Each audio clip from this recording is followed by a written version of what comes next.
ஊர்வலம் நடத்தி ஆயிரக்கணக்கான இளைஞர்களை சேர்த்து தியாகியாக வெளிவந்தவன் அல்லுமாங்கிற ஒரு இயக்கத்தை ஆரம்பிச்சு தமிழகம் முழுவதும் சுற்றுப்பயணம் போய் குறிப்பா கோவையிலே அங்கங்கே சென்று கொடியேற்ற விழா நடத்தினான்.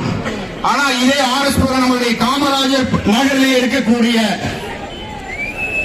அந்த காமராஜர் புரத்திலே கொடியேற்ற வந்து மக்கள் மிரட்டி அடிக்கப்பட்டவன இந்த பாஷா.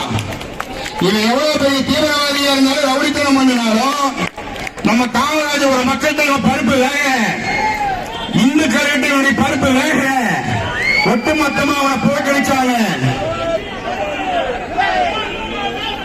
நாம் அவருடன் எதிர்பார்த்துக் கொண்டிருந்த மரியாதைக்குரிய மாநில துணை தலைவர் இளைஞர்களின் எதிர்காலம் பாரதிய ஜனதா கட்சியினுடைய சிம்ம சொப்பனம் திராவிட கட்சிகளினுடைய எதிர்நாயகன் மரியாதைக்குரிய அண்ணாமலை அவர்கள்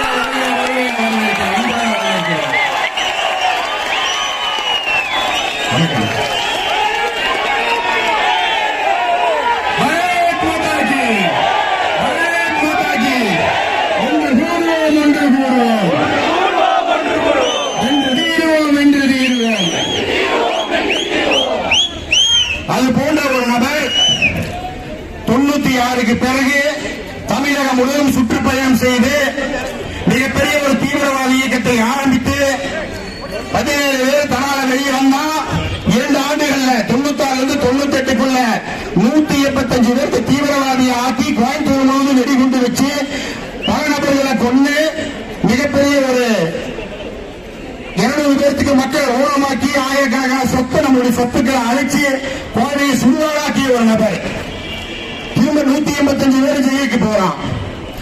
இவருக்கு வழக்கு சிறப்பு நீதிமன்றத்தில் நடைபெற்று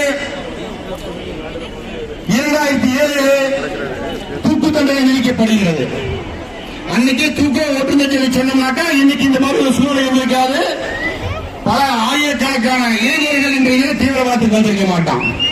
கடைசியாக இப்பொழுதும் கூட ஜமீசாபுத்தீன் என்ற நபர் கோவையிலே மிகப்பெரிய ஒரு அசம்பாவிதத்தை நடக்க தயாரான பார்த்தீங்கன்னா அதுக்கெல்லாம் முன்னோடி இருந்தான். அதை இந்த அரசாங்கமானது செய்ய தவறியது.